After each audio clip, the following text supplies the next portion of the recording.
नमस्कार दोस्तों, विभराज एकेडमी के ऑनलाइन स्पेस में आपका स्वागत है। आज जो मैं ये सीरीज शुरू कर रहा हूँ, ये सीरीज है बेसिक मैथ। बेसिक मैथ मतलब जो मैथ हम सबको आना चाहिए। ये आपके लिए, ये सभी थर्ड से लेके 10th क्लास तक के बच्चों के लिए, सभी के लिए ये यूजफुल है। आज का टॉपिक है how and why to add and subtract. मतलब हम क्यों जोड़ते हैं और कैसे जोड़ते हैं और कैसे घटाते हैं। तो मैंने बहुत देखा है बच्चों को इसमें कंफ्यूज होते हुए, तो मैं अपनी तरफ से कोशिश करूंगा कि आपकी ये कंफ्यूजन आज दूर हो जाए हमेशा के लिए। और इसको समझाने के लिए, एडिशन और सब्ट्रैक्शन को समझाने के लिए मैं यूज करूंगा बिजनेस मॉडल। ठीक है दोस्तों। तो आपको अगर मान लीजिए 5 + 3 करना हो तो क्या आंसर आता है? 8। अब मैं इसको बिजनेस में समझाता हूं। यहां पे प्लस साइन है। अगर मुझे 5 रुपीज मैंने अर्न किए या मेरा प्रॉफिट 5 रुपीज का हुआ और 3 रुपीज का फिर से प्रॉफिट हुआ, तो टोटल प्रॉफिट कितना हुआ? 8 रुपीज का, राइट। हम प्रॉफिट और लॉस में एडिशन और सब्ट्रैक्शन को समझने की कोशिश करेंगे और प्रॉपर साइन लगाएंगे। अगर मेरा 5 रुपीज का प्रॉफिट होता है दोस्तों और 3 रुपीज का लॉस होता है, तो मेरा नेट में 2 रुपीज का प्रॉफिट होता है। प्रॉफिट का मतलब प्लस है, यहां पर प्रॉफिट का मतलब प्लस एंड लॉस का मतलब यहां पर नेगेटिव है। अगर मेरा 5 रुपीज का लॉस है और 3 रुपीज का प्रॉफिट है, तो ओवरऑल मेरा 2 रुपीज का लॉस है। आप ठीक है। अगर मैंने पहले 5 रुपीज का लॉस हो गया, फिर मेरा 3 रुपीज का भी लॉस हो गया, तो मेरा टोटल लॉस 8 रुपीज का है। अब आपने अगर ये बैक ऑफ माइंड आप कंसेप्ट को रखेंगे, तो आपकी यहां पे जो साइन में गलती नहीं होगी। और हम एक रूल जो आप वैसे चाहे तो फॉलो कर सकते हैं, अगर 2 नंबर्स हैं उनमें से जो भी बड़ा नंबर है उसी का ही साइन आंसर में आता है। जैसे आप देखें यहां पे +5 एंड +3, तो बड़ा नंबर 5 है, उसका साइन प्लस है, तो प्लस का साइन आया। ठीक है। +5 - 3, बड़ा नंबर +5 है, तो प्लस का साइन आया। -5 + 3, 5 इज ए बिगर नंबर, सो 5 का साइन आया। साइन कह रहा हूं, लेकिन हुआ तो सब्ट्रैक्ट है, और यहां पे भी बड़े का ही साइन आया। अगर सेम दोनों ही पॉजिटिव होते हैं और दोनों ही नेगेटिव होते हैं, तो दोस्तों एडिशन होती है। If the both are positive and both are negative, तो एडिशन होगी। If one is positive and another is negative, अगर एक पॉजिटिव है और दूसरा नेगेटिव है, तो सब्ट्रैक्शन होगी। अगर आप इसको प्रॉफिट और लॉस में समझेंगे तो आपको डाउट नहीं आएगा साइन को रखते हुए।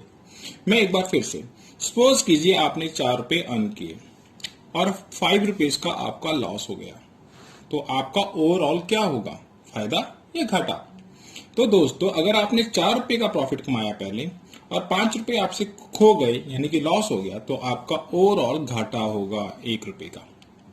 इसी तरीके से आपने 4 रुपए का प्रॉफिट कमाया, फिर आपने 5 रुपए का प्रॉफिट कमाया, तो ओवरऑल आपका 9 रुपीज का प्रॉफिट होगा। आई होप अगर आप प्रॉफिट और लॉस को लेकर चलेंगे तो एडिशन और सब्ट्रैक्शन करते वक्त आपको साइन पुट करने में कंफ्यूजन नहीं होगी।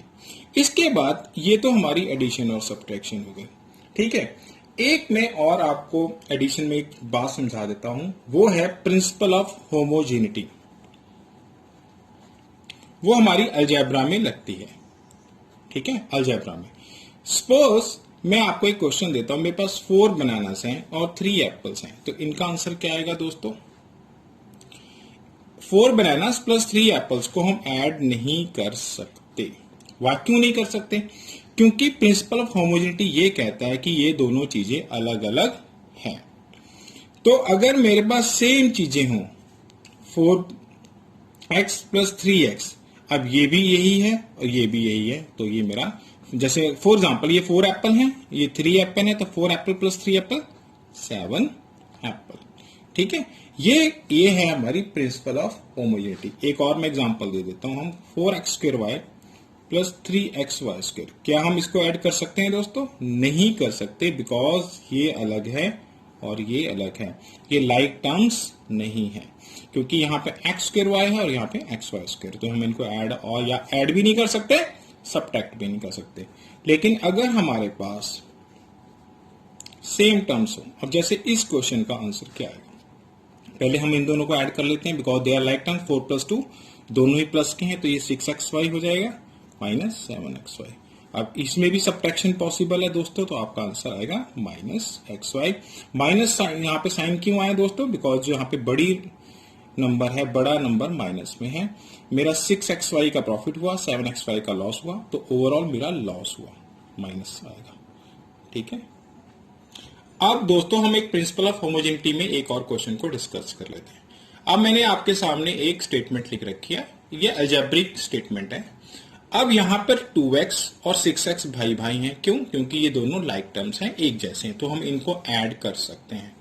3y और 6y इनमें से सब्ट्रैक्शन पॉसिबल है, और 6z का कोई भी भाई बहन नहीं है, तो ये ऐसे ही पड़ा रहेगा according to principle of homogeneity. 2x + 6x दोनों चीजें, ये भी प्लस साइन का, अगर किसी के आगे साइन नहीं लगा तो इसका मतलब वो प्लस का साइन है।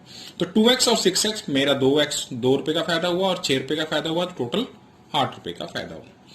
3y - 6y, 3 मतलब 3y मेरा प्लस का है, 6y मेरा नेगेटिव है, 3y का फायदा हुआ, 6y का लॉस हुआ, तो मेरा ओवरऑल लॉस होगा। आपको साइन में कंफ्यूजन नहीं होनी चाहिए दोस्तों, एक साइन की वजह से आपका क्वेश्चन गलत हो सकता है। यहां पे आपने 3 रुपए कमाए, 6 रुपए गवाए, तो आपने ओवरऑल 3 रुपए गवाए, आपका ओवरऑल लॉस होगा। और या अलग अलग साइन है तो सब्ट्रैक्शन ही होगा। 6xz का कोई भाई बहन नहीं हो, तो ये ऐसे रहेगा, तो ये आपका आंसर है। इसको डिस्कस करते हुए हम एक मल्टीप्लिकेशन के रूल की भी डिस्कस कर लेते हैं। अगर हमारे पास दोनों टर्म्स पॉजिटिव हैं, तो मल्टीप्लाई करने पे आपका आंसर भी पॉजिटिव ही आएगा। अगर दोनों टर्म्स नेगेटिव हैं, तो भी माइनस माइनस को मल्टीप्लाई करके प्लस पे ही आंसर आएगा। अगर दोनों के साइन अपोजिट हैं, यानी कि एक पॉजिटिव है और एक नेगेटिव, इसमें बड़े छोटे की कोई बात नहीं है। मल्टीप्लाई करते हुए आपने बड़ा छोटा नहीं देखना कि ये तो बड़ा है ये छोटा है, ऐसा नहीं। अगर एक पॉजिटिव साइन है और एक नेगेटिव है साइन है, तो उनकी मल्टीप्लिकेशन में हमेशा माइनस में ही आपका आंसर फिगर आउट होगा। आई होप आपका ये बेसिक कंसेप्ट समझ में आया होगा दोस्तों। अगली ही बड़ी ही इंटरेस्टिंग वीडियो में मैं आपसे मिलूंगा, जिसमें मैं आपको ये समझाऊंगा कि हम एलसीएम क्यों लेते हैं, एलसीएम क्या होता है। तो उस वीडियो को भी जरूर देखना और इसको भी पसंद करना, लाइक करना और शेयर करना। Thanks for watching my video.